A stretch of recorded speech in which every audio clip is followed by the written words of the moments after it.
Thank you for your best exam. यानी आज हम आपके लिए क्लास 11th के क्या चैप्टर 1 के क्वेश्चन लाए हैं जो बेसिक है। आज मैं आपको इस क्लास में टॉपिक बताएंगे और चैप्टर फर्स्ट का नाम क्या है आप नहीं सुना, मैं अभी सुना रहा हूं, ध्यान से सुना। द लिविंग वर्ल्ड है।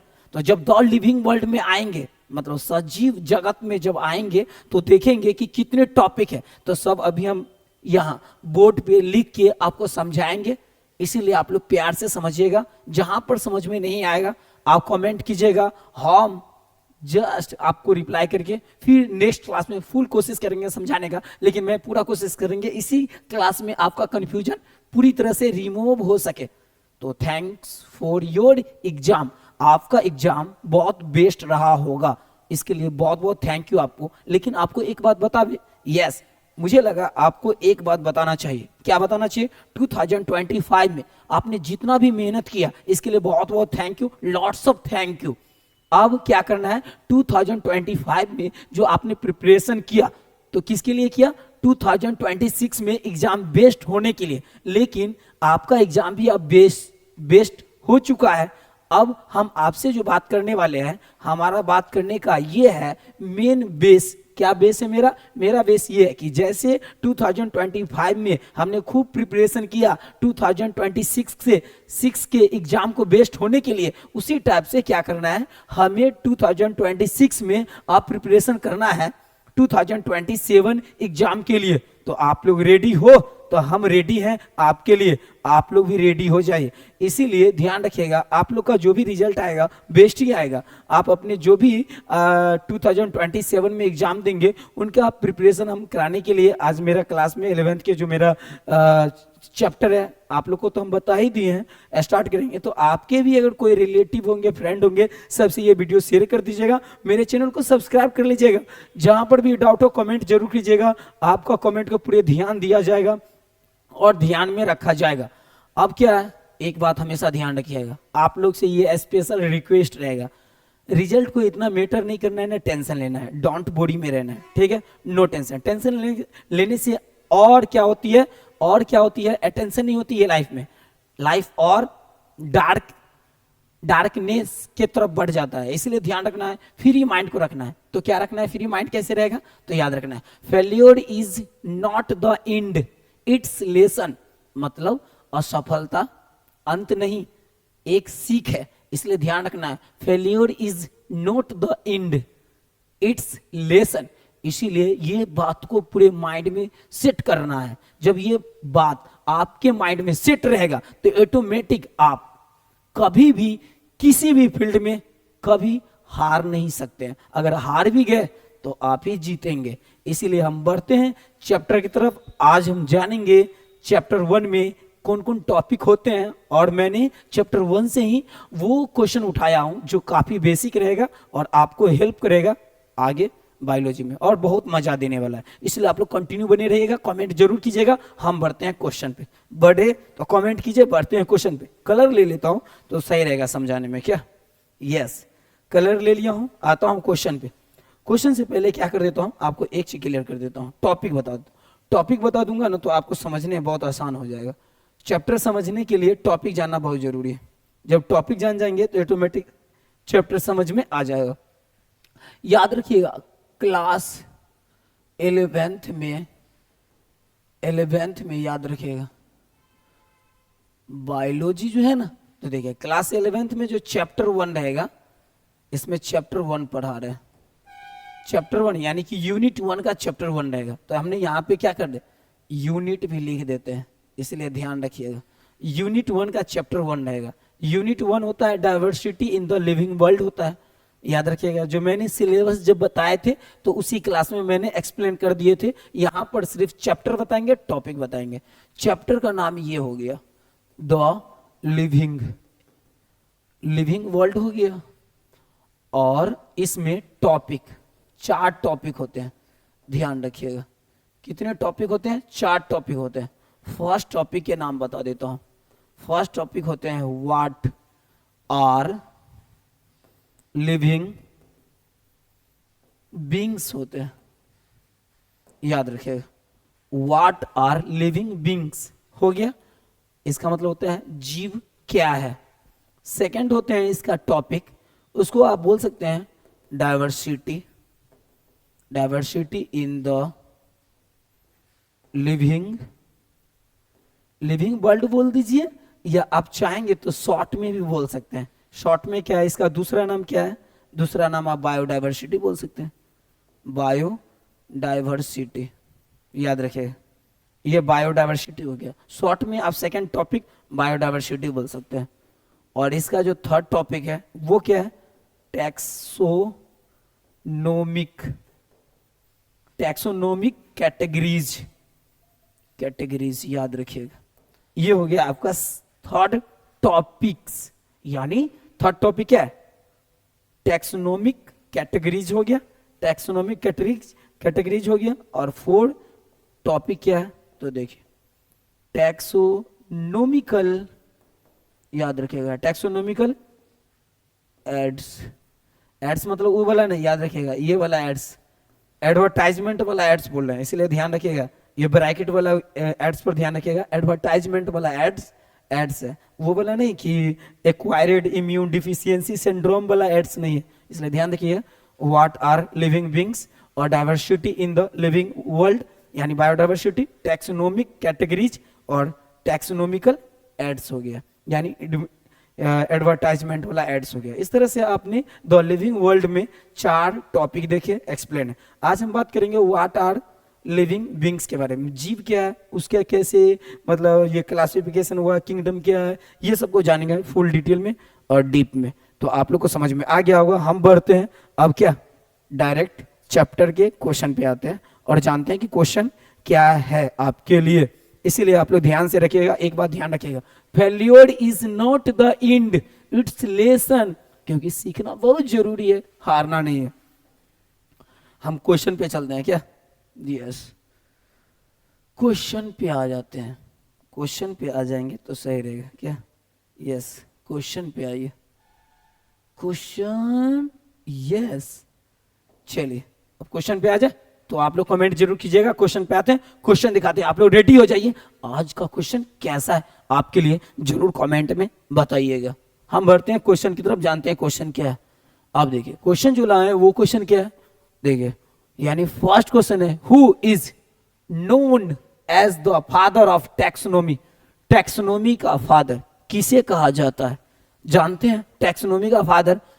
मैंने जो एक और क्लास मेरा था उसमें बताए थे कि टैक्सोनॉमी का फादर कैरोलस लिनियस को कहा गया, याद रखिएगा, कैरोलस लिनियस को कहा गया, कैरोलस लिनियस को कहा गया टैक्सोनॉमी का फादर, ये ध्यान रखिएगा, कैरोलस लिनियस को टैक्सोनॉमी का फादर कहा गया, यानी कि Carolus Linnaeus is the father of taxonomy.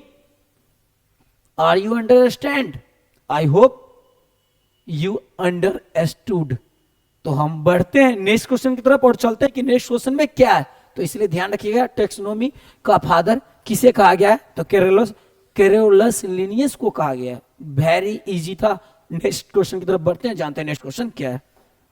अब देखिए नेक्स्ट क्वेश्चन क्या है, हु इंट्रोड्यूस्ड बाइनोमियल नोमेनक्लेचर, याद रखिएगा बाइनोमियल द्वि नामकरण किसने प्रस्तावित किए थे, तो देखिए तो क्या है, हु इंट्रोड्यूस्ड बाइनोमियल नोमेनक्लेचर, मतलब बाइनोमियल मतलब द्वि नामकरण का जो है विधि उसने किसने प्रस्तावित किए थे, तो याद रखिए Carolus Linnaeus introduced binomial nomenclature, द्वि नामकरण की शुरुआत लिनियस ने किए थे, इसलिए ध्यान रखिएगा बाइनोमियल जब भी अगर आएगा, बाइनोमियल नोमेनक्लेचर, नोमेनक्लेचर जब भी अगर आएगा तो याद रखिएगा किसका नाम, कैरोलस लिनियस, कैरोलस लिनियस ने दिए थे। आई होप कि आप लोग को समझ में आ गया होगा कि बाइनोमियल नोमेनक्लेचर किसके द्वारा इंट्रोड्यूस किया गया था, तो याद रखिएगा किसके द्वारा, कैरोलस लिनियस साइंटिस्ट के द्वारा बाइनोमियल नोमेनक्लेचर को इंट्रोड्यूस किया गया था। आई होप कि आप लोगों को समझ में आ गया होगा। बढ़ते हैं नेक्स्ट क्वेश्चन की तरफ और जानते हैं नेक्स्ट क्वेश्चन क्या है, वेरी इजी था ये भी क्वेश्चन, अब नेक्स्ट क्वेश्चन की तरफ बढ़े तो आप लोग जरूर वहां से बताइएगा। ऐसे आप लोग लिख भी सकते हैं, स्क्रीनशॉट भी ले भी सकते हैं। बढ़ते हैं नेक्स्ट क्वेश्चन की तरफ। अब देखिए 3 नंबर का क्वेश्चन क्या बोला है, व्हाट इज बाइनोमियल नोमेनक्लेचर, यानी द्विनामाकरण पद्धति क्या है या द्विनामाकरण क्या है। आप जानते हैं a system of naming organism using genus and species, याद रखिएगा। यानी कि जो बाइनोमियल नोमेनक्लेचर है ना, वो सिर्फ जेनस और हमारा स्पीसीज क्या करता है, क्लियर करता है। किसी भी जीव का जेनस और स्पीसीज देता है, मतलब जेनस मतलब हो गया उसका वंश, वंश को क्लियर कर देता है, और स्पीसीज मतलब होता है कि किस प्रजाति का है वो हम जान पाएंगे, वो सिर्फ बाइनोमियल नोमेनक्लेचर से ही क्लियर हो पाता है। देखिए वंश और प्रजाति के आधार पर नामकरण की जाती है, यानी वंश और आधार, यानी कि बाइनोमियल नोमेनक्लेचर क्या करता है, किसी भी जीव का वंश और स्पीसीज, वंश और प्रजाति, मतलब स्पीसीज मतलब प्रजाति मतलब जाति, प्रजाति के आधार पर नामकरण की पद्धति क्लियर किया जाता है, पद्धति दिया जाता है। यानी कि व्हाट इज, जब भी बोलेगा बाइनोमियल नोमेनक्लेचर तो ध्यान रखिएगा बाइनोमियल नोमेनक्लेचर क्या है, एक ऐसा सिस्टम है जो किसी भी जीव को क्या करता है, यानी जेनस और प्रजाति के आधार पर नामकरण करने का कार्य करता है। आई होप कि आप लोगों को समझ में आ गया होगा। बढ़ते हैं नेक्स्ट क्वेश्चन की तरफ और जानते हैं नेक्स्ट क्वेश्चन क्या है।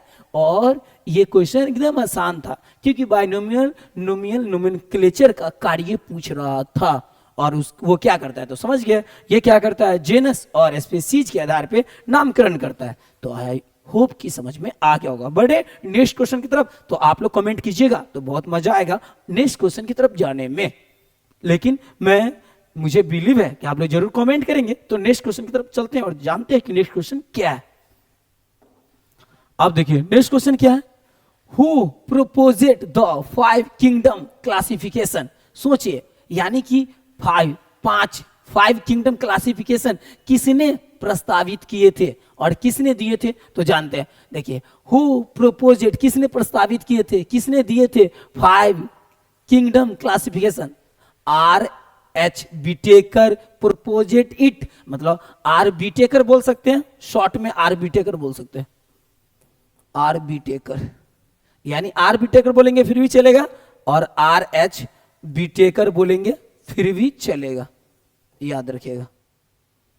विटेकर बोलिएगा फिर भी चलेगा, ठीक है, समझ में आ गया होगा। यानी विटेकर में ध्यान रखिएगा,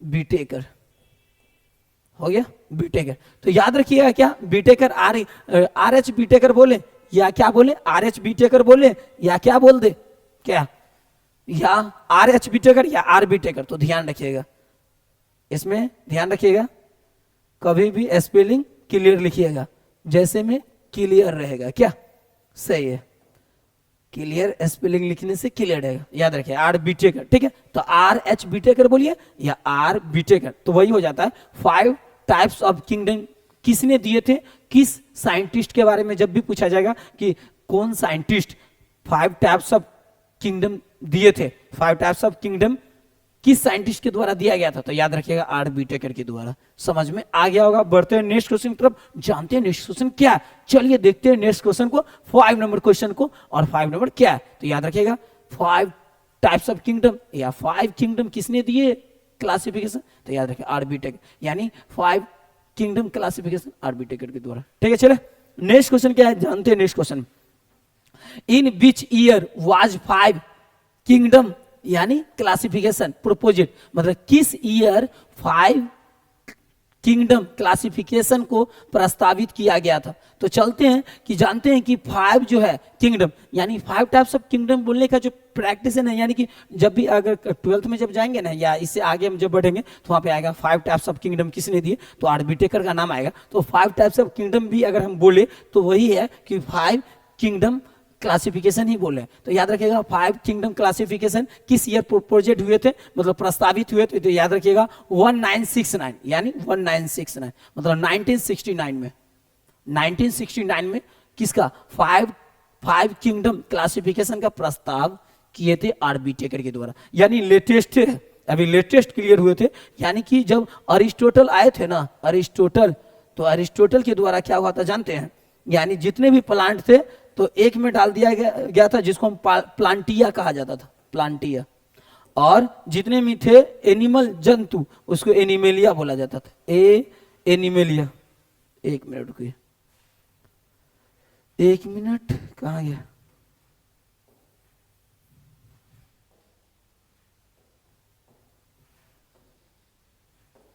अरे हाँ,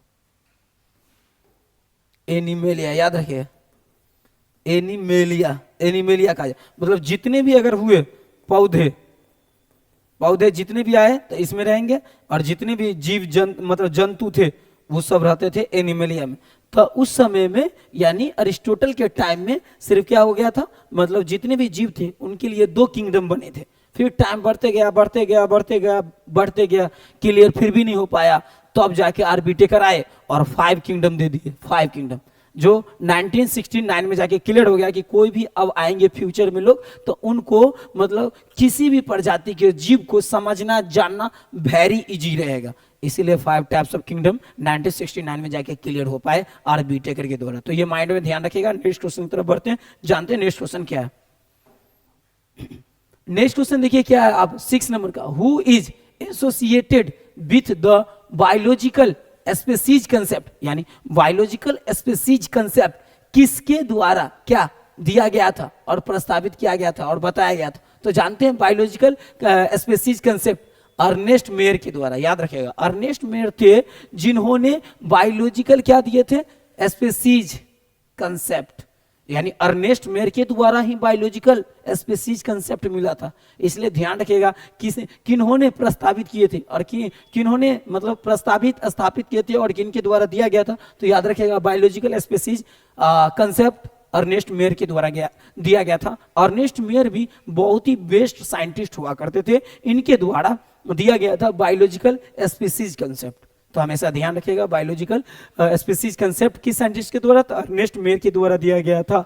आई होप कि आप लोगों को समझ में आ गया होगा। हम नेक्स्ट क्वेश्चन की तरफ बढ़ते हैं और जानते हैं नेक्स्ट क्वेश्चन क्या है। अब देखिए 7 नंबर का question, who first classified animals on the basis of habitat, मतलब यानी कि क्या, देखिए आवास के आधार पर जंतुओं को किसने क्या किया, जंतुओं को किसने मतलब क्या किया, क्लासिफाइड किया, अलग किया।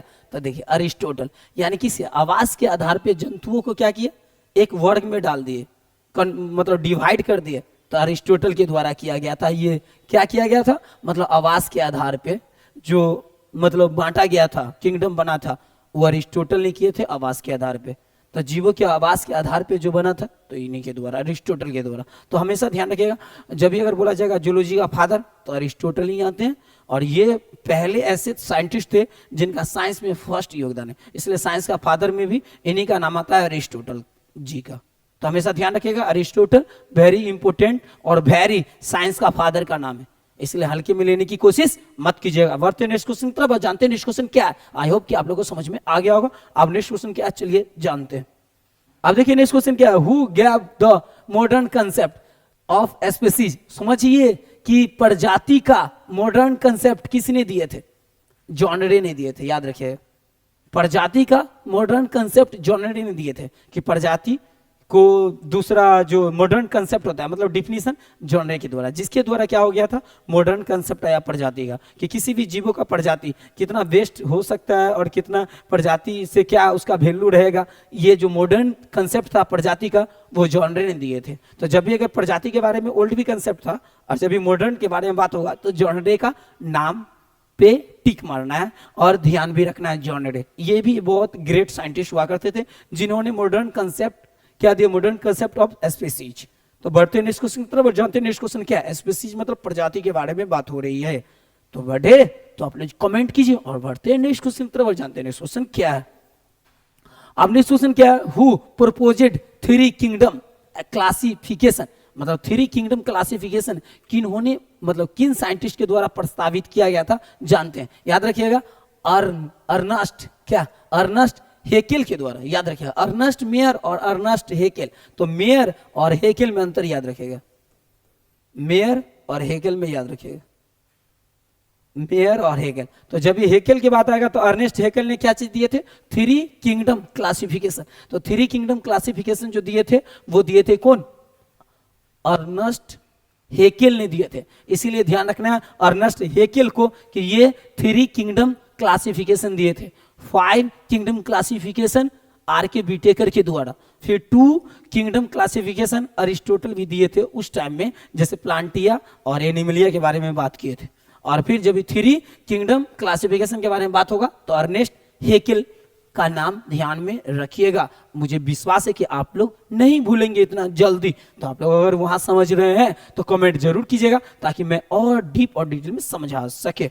बढ़ते हैं नेक्स्ट क्वेश्चन की तरफ, जानते हैं नेक्स्ट क्वेश्चन क्या है, क्योंकि इसमें सिर्फ आपको वो बेसिक कंसेप्ट बताएंगे जिससे आपको व्हाट आर लिविंग बींग्स को समझ पाएंगे, जीव क्या है ये सबको जान पाएंगे। बढ़ते हैं नेक्स्ट क्वेश्चन और जानते हैं जीव के बारे में और डिटेल में। 10 नंबर का क्वेश्चन है, हु प्रपोजेड 4 किंगडम क्लासिफिकेशन। याद रखिएगा 4 किंगडम क्लासिफिकेशन किन के द्वारा प्रस्तावित किया गया था, मतलब किस साइंटिस्ट के द्वारा। तो ध्यान रखिएगा क्या कोपलैंड आता है, इनका भी बहुत बड़ा नाम है साइंस के क्षेत्र में, इनका भी बहुत बड़ा योगदान है, यानी कोपलैंड। ये कोपलैंड मतलब एक फीमेल साइंटिस्ट थे शायद, या मतलब आप जब देखेंगे तो कोपलैंड के बारे में शायद फीमेल साइंटिस्ट आएंगे, ये भी लेटेस्ट साइंटिस्ट है, इनका भी योगदान बहुत तगड़ा रहा है। कोपलैंड बहुत डेंजर नाम है और बहुत ही ग्रेट मैन भी थे और बहुत योगदान साइंस में इनका भी रहा।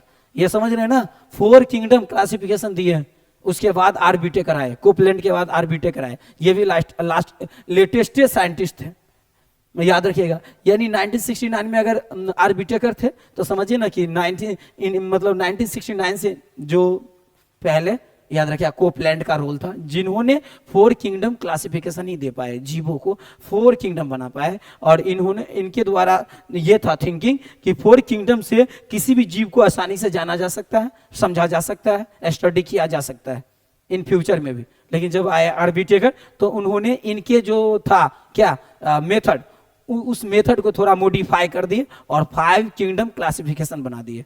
तो आई होप कि आप लोगों को समझ में आ गया होगा। हम बढ़ते हैं नेक्स्ट क्वेश्चन की तरफ और जानते हैं नेक्स्ट क्वेश्चन मेरा क्या है। तो याद रखिएगा किन के द्वारा प्रस्तावित हुआ था, मतलब किस साइंटिस्ट के द्वारा। तो याद रखिएगा कोपलैंड साइंटिस्ट के द्वारा 4 किंगडम क्लासिफिकेशन प्रपोजेड हुआ था, प्रस्तावित किया गया था। नेक्स्ट क्वेश्चन की तरफ बढ़े तो आप लोग कमेंट कीजिए। बढ़ते हैं नेक्स्ट क्वेश्चन की तरफ और जानते हैं नेक्स्ट क्वेश्चन क्या है। 11 नंबर क्वेश्चन बोला है, which scientist proposed natural system of plant, मतलब पौधा का प्राकृतिक जो है क्या, प्राकृतिक जो है क्या, कौन साइंटिस्ट के द्वारा यानी कि पौधा का प्राकृतिक सिस्टम, मतलब सिस्टम को, क्लासिफिकेशन को दिया गया था। तो याद रखिए बेंथम और हुकर के द्वारा। बेंथम और हुकर थे ऐसे जिन्होंने क्या दिए थे, प्लांट का नेचुरल सिस्टम को प्रस्तावित किए थे, यानी प्लांट क्लासिफिकेशन के जो नेचुरल जो सिस्टम था उसको किन्होंने प्रस्तावित किए थे, बेंथम और हुकर। तो जब भी अगर बात किया जाएगा कि बताइए कि कौन साइंटिस्ट थे जिन्होंने प्लांट क्लासिफिकेशन का नेचुरल सिस्टम दिए थे, प्राकृतिक विधियां, मतलब प्राकृतिक समझिए ना कि सिस्टम, मतलब प्राकृतिक सिस्टम जो दिए थे नेचुरल सिस्टम, तो याद रखिएगा बेंथम हुकर के द्वारा। आई होप कि आप लोगों को समझ में आ गया होगा। नेक्स्ट क्वेश्चन की तरफ बढ़ते हैं और जानते हैं नेक्स्ट क्वेश्चन क्या है, क्योंकि सिंपल्स ये बेंथम हुकर मतलब क्या, तो याद रखिएगा प्लांट क्लासिफिकेशन, मतलब natural system of plant classification, तो बाय साइंटिस्ट बेंथम और हुकर के द्वारा। अब नेक्स्ट क्वेश्चन क्या है, चलिए देखते हैं 12 नंबर का क्वेश्चन और जानते हैं 12 नंबर का क्वेश्चन क्या है, क्योंकि ये एक तरह से इतना बेसिक है जिससे आप ये जान पाएंगे स्पीशीज को, फिर साइंटिस्ट को, किंगडम को जान पाएंगे कि मतलब किस किस साइंटिस्ट के द्वारा कौन कौन से किंगडम आए ये जान पाएंगे, स्पीशीज को जान पाएंगे, फिर क्या जान पाएंगे, और साथ में आप क्या लिविंग नॉन लिविंग के बारे में भी इंट्रोड्यूस अभी करेंगे, नेक्स्ट क्वेश्चन आएगा वो सब जानेंगे। और फिर बढ़ते हैं नेक्स्ट क्वेश्चन की तरफ और जानते हैं नेक्स्ट क्वेश्चन क्या है। अब देखिए नेक्स्ट क्वेश्चन क्या है, 12 नंबर का क्वेश्चन क्या बोला, who is called father of modern taxonomy. याद रखिएगा मॉडर्न टैक्सोनॉमी का फादर किसे कहा जाता है, तो हमेशा ध्यान रखिएगा मॉडर्न टैक्सोनॉमी यानी मॉडर्न साइंस होते हैं, उसी तरह से मॉडर्न साइंस बोलिए, उसी तरह से मॉडर्न जैसे साइंस है उसी तरह से होते हैं क्या, मॉडर्न क्या, मॉडर्न टैक्सोनॉमी। याद रखिए मॉडर्न टैक्सोनॉमी। तो जब भी अगर बात किया जाएगा मतलब आधुनिक, मॉडर्न मतलब आधुनिक, आधुनिक क्या, आधुनिक टैक्सोनॉमी, आधुनिक वर्गीकरण मतलब किसने दिए थे, और कि फादर ऑफ मॉडर्न टैक्सोनॉमी किसे कहा जाता है, मतलब किसे फादर कहा जाता है मॉडर्न, मतलब यानी क्या औद्योगिक वर्गीकरण का फादर किसे कहा जाता है? तो ये याद रखिएगा, कैरोलस लिनियस। इनका नाम को कोई रिप्लेस नहीं कर पाए, तो हमेशा ध्यान रखिएगा कैरोलस लिनियस मॉडर्न क्या टैक्सोनॉमी के भी फादर है, ओल्ड टैक्सोनॉमी के भी फादर कौन है? कैरोलस लिनियस से है। तो इनका नाम पूरे ध्यान से ध्यान रखिएगा। इसीलिए मॉडर्न बोला जाएगा टैक्सोनॉमी या ओल्ड टैक्सोनॉमी। ओल्ड टैक्सोनॉमी के बारे में तो नहीं आएगा इस तरह का वर्ड, लेकिन आएगा मान लीजिए कंफ्यूजन के लिए, तो आपको ध्यान रखना है कि मॉडर्न टैक्सोनॉमी बोले या वर्ल्ड, कैरोलस लिनियस ही आएंगे, क्योंकि कैरोलस लिनियस के द्वारा ही टैक्सोनॉमी वर्ड का भी क्या किया गया था? इन्वेंटेज किया गया था और बताया गया था। तो कैरोलस लिनियस का बहुत बड़ा इसमें रोल है। इसलिए बढ़ते हैं नेक्स्ट क्वेश्चन की तरफ, जानते हैं नेक्स्ट क्वेश्चन क्या है और समझते हैं नेक्स्ट क्वेश्चन के बारे में। तो आप लोगों को समझ में आ गया होगा, कमेंट कीजिएगा। 13 नंबर क्वेश्चन की तरफ बढ़ते हैं। अब 13 नंबर क्वेश्चन क्या बोला है? Who gave the book Systema nature, मतलब समझ रहे ना, मतलब किसने दिए थे? कौन? Systema nature. कैरोलस लिनियस के बुक है सिस्टमा नेचर। तो जब भी अगर सिस्टमा नेचर के बारे में आएगा, सिस्टमा नेचर किसका बुक है? तो याद रखिएगा कैरोलस लिनियस साइंटिस्ट का बुक है सिस्टमा नेचर।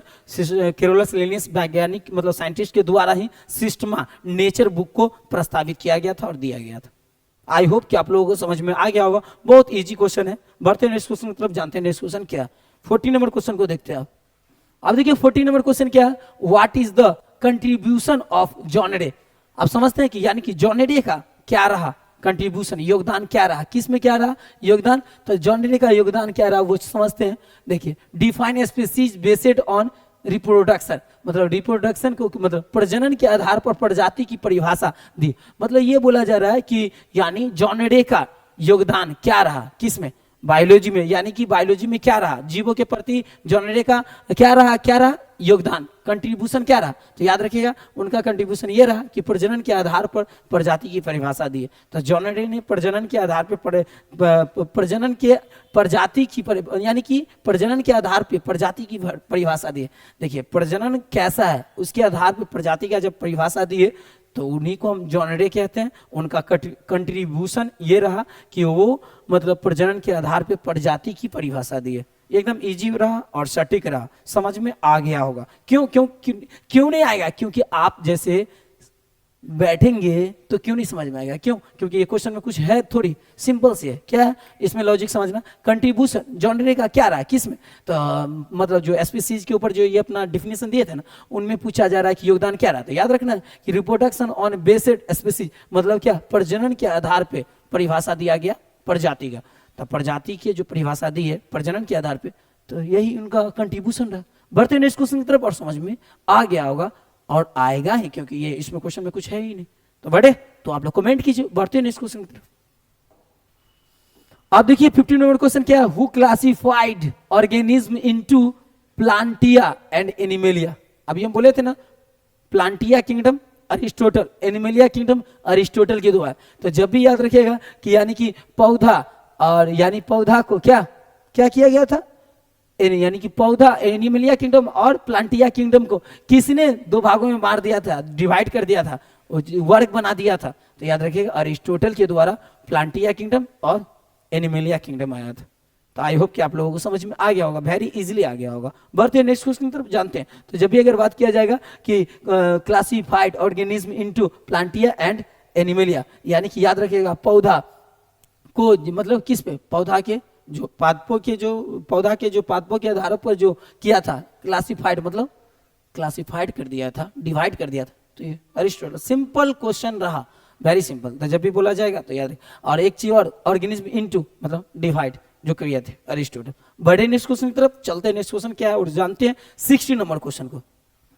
अब देखते हैं 16 नंबर क्वेश्चन क्या है? हु इंट्रोड्यूसेड द टर्म टैक्सोनॉमी, मतलब समझ रहे हैं ना, हु इंट्रोड्यूसेड द टर्म मतलब टैक्सोनॉमी शब्द का किस मतलब टैक्सोनॉमी शब्द किसके द्वारा दिया गया था? तो एपीडी कैंडोल के द्वारा, एपीडी कैंडोल के द्वारा दिया गया था टैक्सोनॉमी शब्द। याद रखिएगा, मैंने इससे पहले क्या बताए थे? Carolus Linnaeus. यानी टैक्सोनॉमी का जो है ना फादर के बारे में जब भी बात किया जाता है कैरोलस लिनियस आएंगे, लेकिन अगर जब भी बात किया जाएगा कि मतलब टैक्सोनॉमी वर्ड को किसने इंट्रोड्यूस किए थे, तो याद रखिएगा टैक्सोनॉमी शब्द का जो इंट्रोड्यूस किए थे वर्ड को, उनका नाम था एपीडी कैंडोल। तो आई होप कि आप लोगों को समझ में आ गया। जब भी अगर बात किया जाएगा इंट्रोड्यूसेड द टर्म टैक्सोनॉमी, टैक्सोनॉमी शब्द के बारे में, वर्ड के बारे में, तो एपीडी कैंडोल का नाम आएगा, ध्यान रखिएगा। ये छोटा क्वेश्चन है, याद भी हो गया होगा, समझ में भी आ गया होगा। बढ़ते हैं नेक्स्ट क्वेश्चन की तरफ और जानते हैं नेक्स्ट क्वेश्चन क्या है। आप देखिए 17 नंबर क्वेश्चन क्या है, who gave the concept of क्या, टैक्सोनोमिक हायरार्की। हायरार्की जब भी लिखा रहेगा इसका मतलब होता है पदानुक्रम होता है, लेकिन थोड़ा सा इसको इरेज करते हैं, ज्यादा लिखा है, 1 मिनट। पदानुक्रम, याद रखिए, पदानुक्रम होता है, याद रखिए। समझ में आ गया, हायरार्की जब भी लिखा जाएगा पदानुक्रम हो गया। क्या बोल रहे हैं, who gave the concept of पदानुक्रम, किसने दिए थे क्या, टैक्सोनॉमी हायरार्की, मतलब यानी किसने दिए थे क्या, वर्गीकरण पदानुक्रम, किसने दिए थे, कैरोलस लिनियस ने। वर्गीकी पदानुक्रम जो दिए थे कैरोलस लिनियस ने। जब ये अगर टैक्सोनॉमी से रिलेटेड क्वेश्चन रहेगा और ऑप्शन में कैरोलस लिनियस होंगे तो यही रखिएगा। लेकिन एक चीज, टर्म जब टैक्सोनॉमी लिखा जाएगा, टर्म टैक्सोनॉमी, तो याद रखिएगा एपीडी कौन आएंगे, कैंडल आएंगे, एपीडी कैंडोल, कैंडोल को ध्यान रखिएगा। तो कब आएंगे कैंडोल, टर्म टैक्सोनॉमी आएगा, तो टैक्सोनॉमी आएगा। टैक्सोनॉमी मतलब समझ रहे हैं ना, समझ में आ गया होगा। टैक्सोनॉमी मतलब देखिए, ये जब भी अगर आएंगे और उसमें टर्म लिखा रहेगा तो समझेगा, टर्म जब लिखा रहेगा तो ध्यान में रखिएगा एपीडे कैंडोल आएंगे।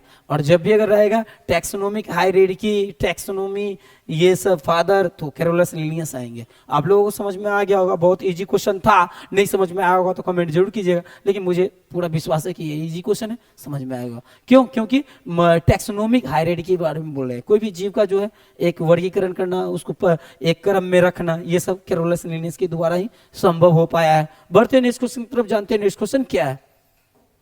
अब देखिए नेक्स्ट क्वेश्चन क्या है, 18 number, who is associated with artificial classification. याद रखिएगा, आर्टिफिशियल जब भी लिखा जाएगा इसका मतलब होता है कृत्रिम। समझ में आ गया होगा, कृत्रिम मतलब एक आर्टिफिशियल है, एक आर्टिफिशियल मतलब एक कृत्रिम है, एक तैयार किया गया है। वो क्या है, तो किसके द्वारा ये आर्टिफिशियल क्लासिफिकेशन, तो याद रखिए लिनियस, यानी कैरोलस लिनियस के द्वारा। आर्टिफिशियल क्लासिफिकेशन कैरोलस लिनियस के द्वारा, याद रखिएगा, ठीक है। कैरोलस लिनियस के द्वारा ही ये भी दिया गया है। कौन दिया गया है, तो याद रखिएगा क्या दिया गया है, आर्टिफिशियल क्लासिफिकेशन, मतलब कृत्रिम वर्गीकरण जो है वो भी जो दिया गया था कैरोलस लिनियस के द्वारा ही दिया गया था। मुझे पूरा बिलीव है कि आप लोगों को समझ में आ गया होगा। जहां पर भी डाउट है कमेंट कीजिएगा। बढ़ते हैं नेक्स्ट क्वेश्चन की तरफ, समझते हैं नेक्स्ट क्वेश्चन को क्या है, क्योंकि बहुत आसान है। क्या आसान है, आर्टिफिशियल या बोले आपको टर्म टैक्सोनॉमी मतलब इंट्रोड्यूसेड, तो वहां पे एपीडी कॉन्डल के बारे में, कैंडोल के बारे में, और आर्टिफिशियल क्लासिफिकेशन या मॉडर्न क्लासिफिकेशन, ये सब के बारे में पूछेंगे तो याद रखिएगा कैरोलस लिनियस आएंगे। बढ़ते हैं नेक्स्ट क्वेश्चन तरफ और जानते हैं नेक्स्ट क्वेश्चन क्या है। अब देखिए 19 नंबर जो क्वेश्चन है वो क्या क्वेश्चन है, जानते हैं। Who emphasised natural classification system. आप समझते हैं कि नेचुरल क्लासिफिकेशन सिस्टम किनके द्वारा, बेंथम एंड हुकर। यानी कि नेचुरल क्लासिफिकेशन के बारे में जब भी अगर बात किया जाएगा तो याद रखिएगा बेंथम और हुकर आएंगे। ये भी दो साइंटिस्ट का बहुत बड़ा रोल रहा है, किसमें, रिसर्च में, साइंस के क्षेत्र में। तो याद रखिएगा बेंथम और हुकर को भूलना नहीं है, इनके साथ ब्रेकअप नहीं करना है, इनके साथ लॉब करते रहना है, कनेक्ट रहना है। बेंथम हुकर का भी बहुत बड़ा रोल रहा है और नेचुरल क्लासिफिकेशन सिस्टम में इनका बहुत बड़ा योगदान रहा। तो बढ़ते हैं नेक्स्ट क्वेश्चन तरफ और जानते हैं नेक्स्ट क्वेश्चन क्या है। तो जब भी अगर बोला जाएगा किसके द्वारा एम्फेसाइज्ड नेचुरल क्लासिफिकेशन सिस्टम, तो याद रखिएगा बेंथम हुकर के द्वारा। बढ़ते हैं नेक्स्ट क्वेश्चन को और जानते हैं आसानी वर्ड के साथ। 20 क्वेश्चन आ गया, हु प्रपोजेड टू किंगडम। याद रखिएगा टू किंगडम को किंग होने प्रस्तावित किए थे। तो जब भी अगर बात किया जाएगा तो याद रखिएगा क्या ना आएंगे, कैरोलस लिनियस आएंगे, कैरोलस लिनियस आएंगे, याद रखिएगा कैरोलस लिनियस। यानी कैरोलस लिनियस के द्वारा ही टू किंगडम क्लासिफिकेशन को प्रपोजेट किया गया था, प्रस्तावित किया गया था। यानी फर्स्ट बार जो है ना, जीवों को अगर कोई पूछेंगे कि कितने किंगडम में रखा गया था, तो उस समय अरिस्टोटल का रोल था, अरिस्टोटल का रोल उस समय था, ठीक है, ध्यान में रखिएगा। अरिस्टोटल का जो रोल था उस समय में था, अरिस्टोटल का जो रोल था उस समय में। थोड़ा यहाँ पे लिखने में क्या हो जाए, थोड़ा सा समझ रहे भटता है तो फिर इरेज करना पड़ता है, इसलिए अरिस्टोटल का ध्यान रखिएगा। ये मत समझिएगा कि हमने रॉन्ग यहाँ पे, बल्कि अरिस्टोटल ने सभी जीवों को दो किंगडम बना के रख दिए थे। एक किंगडम का नाम डाल दिए थे प्लांटिया,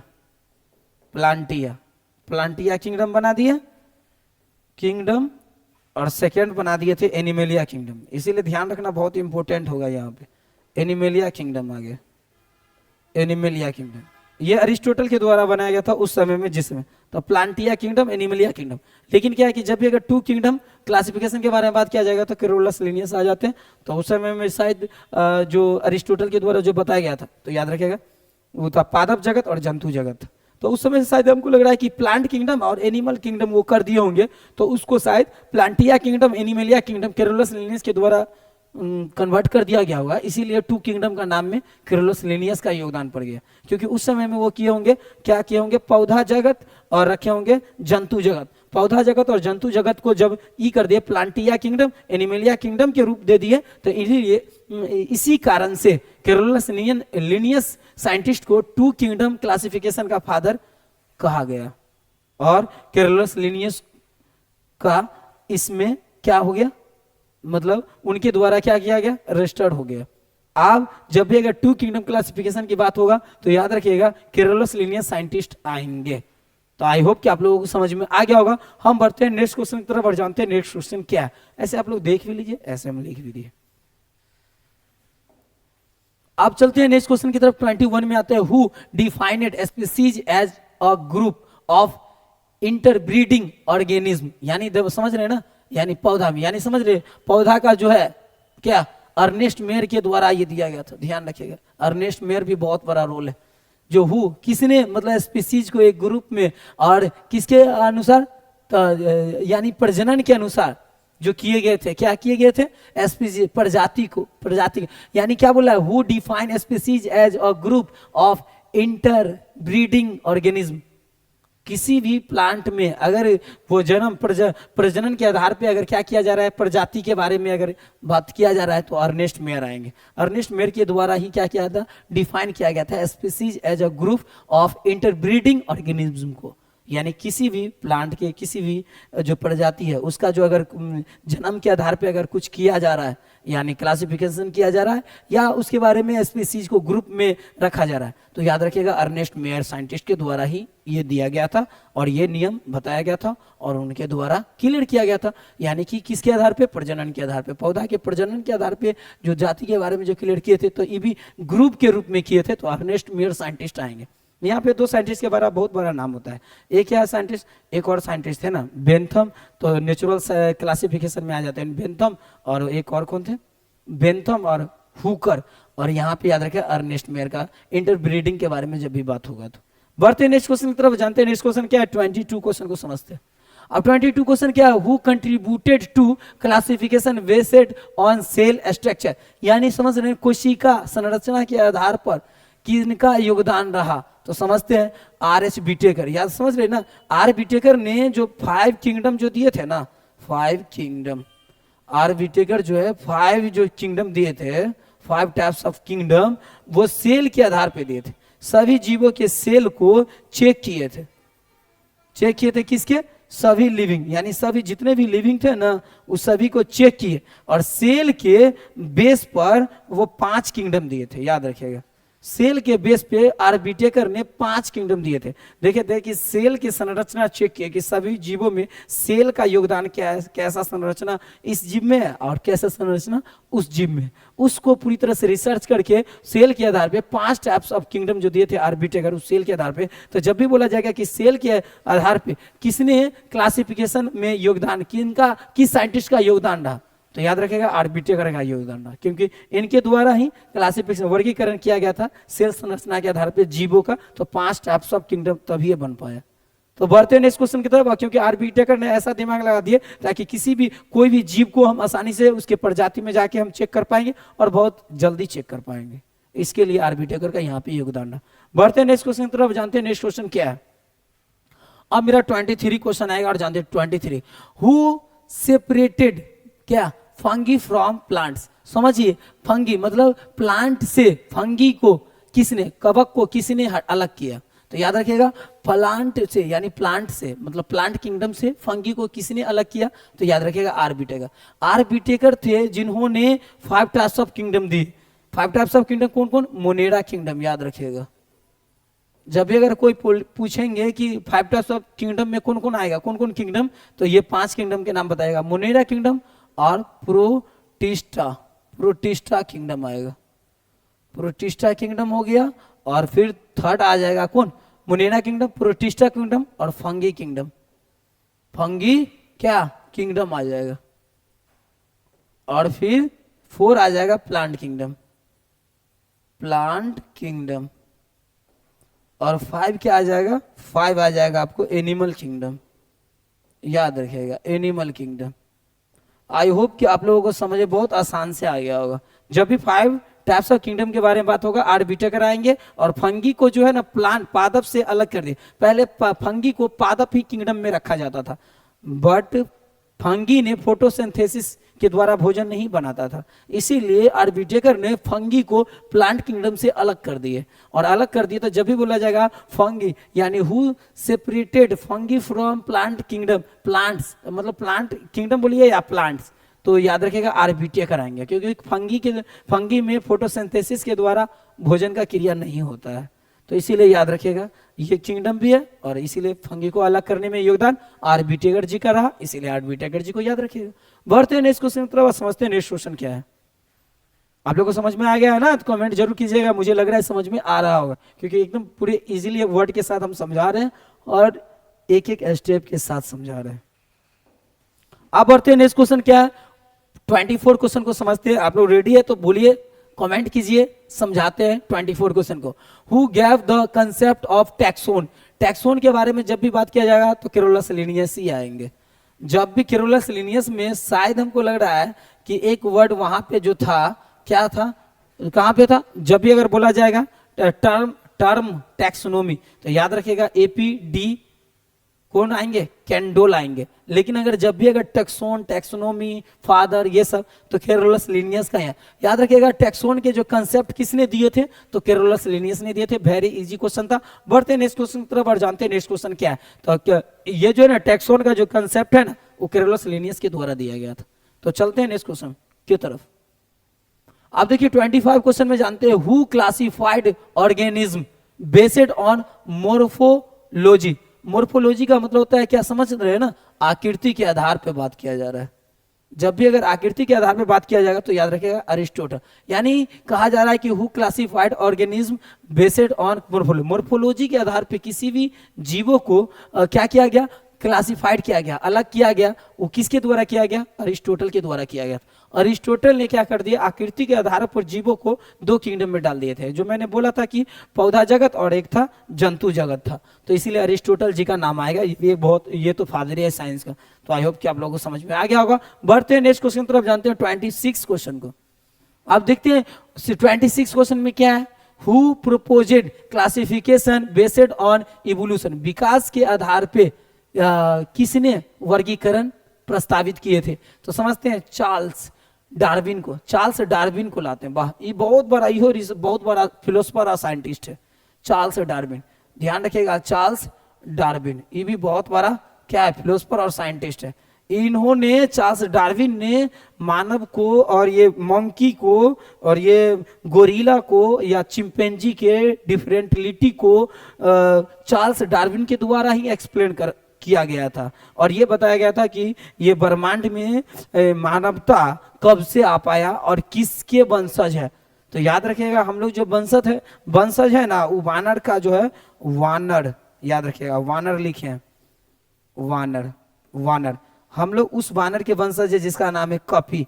तो जब भी कपी वर्ड बोला जाएगा तो उसी हम लोग बंदर के वंशज है। इसीलिए बोला गया हनुमान चालीसा में कपि संकट मोचन राम नाम तिहारो। क्या बोला गया, कपि संकट मोचन राम तिहारो। कपि संकट मोचन नाम तिहारो, यानी जब भी अगर संकट में अगर आओगे कपि के वंशज तो राम का नाम को जप करना, याद करना, स्मरण करना, संकट दूर हो जाएगा। इसीलिए कपि वर्ड से चार्ल्स डार्विन ने बहुत बड़ा इस पर रिसर्च किया है। तो कपि वर्ड का वंशज हम लोग हैं। तो जब भी संकट में आना तो राम का नाम को उच्चारण करना, उसी को हनुमान चालीसा में एक्सप्लेन किया गया। तो साइंस यहाँ जाके मैच होता है, तो इसीलिए प्रूफेड है बाय साइंस। इसलिए ध्यान रखिएगा चार्ल्स डार्विन के द्वारा ही क्या दिया गया था, विकास के आधार पे क्या किया गया था, वर्गीकरण का प्रस्तावित किया गया था। तो समझ में आ गया होगा। बढ़ते हैं नेक्स्ट क्वेश्चन की तरफ, जानते हैं नेक्स्ट क्वेश्चन क्या है और फिर समझते हैं उसको। अब 27 नंबर क्वेश्चन क्या बोल रहा है, हु इम्पेसाइजेड फाइलोजेनेटिक, समझिए फाइलोजेनेटिक के बारे में क्लासिफिकेशन। आप समझते हैं फाइलोजेनेटिक, तो याद रखिएगा चार्ल्स डार्विन के द्वारा भी है, चार्ल्स डार्विन के द्वारा ही दिया गया है, चार्ल्स डार्विन के द्वारा ही भी दिया गया है। फाइलोजेनेटिक प्रस्तावित किया, यानी फाइलोजेनेटिक क्लासिफिकेशन भी चार्ल्स डार्विन भी आएंगे, और वहां भी आएंगे, कहां पे आएंगे, जहां पे बात किया गया है क्या चीज के आधार पे, तो याद रखना है सिंपल सी। थोड़ा बैक लेते हैं और देखते हैं क्या, इवोल्यूशन। तो जब भी अगर बोला जाएगा इवोल्यूशन के आधार पे तो चार्ल्स डार्विन आएंगे, और जब भी बोला जाएगा फाइलोजेनेटिक के आधार पे तो चार्ल्स डार्विन आएंगे। बढ़ते नेक्स्ट क्वेश्चन की तरफ, और जानते हैं नेक्स्ट क्वेश्चन क्या है। अब 28 क्वेश्चन में, who gave the idea of biodiversity, यानी जैविक विविधता का क्या, जैविक विविधता के ऊपर में कुछ अगर अपना दे पाए आइडिया, तो किसने दिए थे, याद रखिएगा ई.ओ. विल्सन ने, ई.ओ. विल्सन ने दिए थे। ई.ओ. विल्सन का बायोडाइवर्सिटी पर अपना शब्द था, बताए थे, अपना कुछ क्या परिभाषा समझिए या मेथड समझिए, वो ई.ओ. विल्सन के द्वारा था बायोडाइवर्सिटी पे। तो बायोडाइवर्सिटी, तो आइडिया ऑफ बायोडाइवर्सिटी, बायोडाइवर्सिटी जो था, बायोडाइवर्सिटी जैविक विविधता, उस पर किनका आइडिया था, तो ई.ओ. विल्सन का आइडिया था। तो आई होप कि आप लोगों को समझ में आ गया होगा, वेरी इजीली आ गया होगा। नेक्स्ट क्वेश्चन की तरफ बढ़ते हैं और जानते हैं। तो याद रखिएगा आइडिया ऑफ बायोडाइवर्सिटी किन के द्वारा दिया गया था, तो याद रखिएगा ई.ओ. विल्सन के द्वारा। अब नेक्स्ट क्वेश्चन की तरफ बढ़ते हैं, तो आप लोग कमेंट जरूर कीजिएगा, और कैसा लगा आज का क्लास, कितना समझे ये जरूर बताइएगा। नेक्स्ट क्वेश्चन क्या है जानते हैं, हु इज एसोसिएटेड विथ क्या, नंबरिकल टैक्सोनॉमी। तो नंबरिकल टैक्सोनॉमी के बारे में जानते हैं, who is associated with numerical taxonomy, तो किसके द्वारा, तो याद रखिए एस्नेथ एंड सोकल के द्वारा, यानी एस्नेथ एंड सोकाल के द्वारा। याद रखिएगा सोकल भी बोल सकते हैं, यहाँ पे जब हिंदी में आएंगे तो सोकाल आ जाएगा। तो जब भी बोला जाएगा कि किसके द्वारा क्या एसोसिएटेड प्रस्तावित किए गए थे न्यूमेरिकल टैक्सोनॉमी, तो न्यूमेरिकल टैक्सोनॉमी के बारे में जब भी बात होगा तो याद रखिएगा एस्नेथ सोकाल के द्वारा किया गया था। सोकाल और एस्नेथ का भी नाम उतना तो नहीं रहा, लेकिन जब भी अगर न्यूमेरिकल टैक्सोनॉमी में अगर बात होगा कि किसके द्वारा ये एसोसिएटेड किया गया था, प्रस्तावित किया गया था, या दिया गया था, और या मतलब समझिए स्थापित किया गया था, तो ये सब जब भी अगर बोला जाएगा तो एस्नेथ सोकाल आएंगे। आगे बढ़ते हैं नेक्स्ट क्वेश्चन की तरफ, और जानते हैं नेक्स्ट क्वेश्चन क्या है। लास्ट क्वेश्चन रहेगा 30, समझते हैं लास्ट क्वेश्चन को। आप देखिए, हु लेड द क्या foundation of modern biological classification, foundation of modern biological classification के बारे में जानते हैं। तो जब भी अगर लेड वर्ड अगर बोला जाएगा ना, तो एक चीज याद हमेशा ध्यान रखिएगा, क्या चीज याद रखना बहुत जरूरी है। तो यहाँ पे आता है कैरोलस लिनियस के द्वारा क्या किया गया था, मॉडर्न बायोलॉजिकल क्लासिफिकेशन दिया गया था। जब भी बोला जाएगा led the foundation of modern biological classification, तो कैरोलस लिनियस है। तो 30 नंबर का क्वेश्चन कंप्लीट होता है, आप लोग को भी समझ में आ गया होगा, और 30 नंबर क्वेश्चन कंप्लीट होता है। तो जब भी बोला जाएगा foundation of modern biological classification किसके द्वारा, तो कैरोलस लिनियस के द्वारा। और एक से ध्यान रखना है, लेड का मतलब होता है क्या, किन के द्वारा, मतलब वो वंश के बारे में बोल रहे हैं, किन के द्वारा, वंश के बारे में, यानी किन के द्वारा ये किया बायोलॉजिकल कन्वर्ट किया गया था, वर्क किया गया था, बांटा गया था। समझ ये लेड जब भी लिखा रहेगा तो दो वर्ड आएगा, एक बांटना आता है, बांटना, तो समझ में आ गया होगा। और दूसरा होता है वंश, यहाँ पे इसलिए नहीं आएगा, सिर्फ हम ये बोल दिए हैं कि आधार पे, वंश वर्ड जेनस में यूज होता है, इसीलिए आप लोगों को समझ में आ गया होगा कि लेड मतलब उसके द्वारा कि foundation of modern biological classification किसके, तो कैरोलस लिनियस। तो बायोलॉजिकल क्लासिफिकेशन बोला जाएगा, कैरोलस लिनियस आएंगे, और फिर नेक्स्ट क्लास में मिलेंगे तो वहाँ पे जाके आपको डिटेल में समझा देंगे और बता देंगे। तो आई होप कि आप लोगों को समझ में आ गया। जब नेक्स्ट क्लास में मिलेंगे तो फिर बताएंगे, और फिर आपके लिए द लिविंग वर्ल्ड का और बेसिक क्वेश्चन लेके आएंगे, वहाँ पर डिस्कस करेंगे, समझाएंगे एक एक स्टेप को विथ हिंदी इंग्लिश के साथ। तो thank you so much, wish you all the best. आप लोग को कैसा लगा आज का क्लास, कितना समझे मेरे क्लास से, और कितना अच्छा लगा जरूर कमेंट कीजिएगा, ताकि मैं फिर नेक्स्ट क्लास में मिलेंगे तो आप लोग को thank you, super thank you.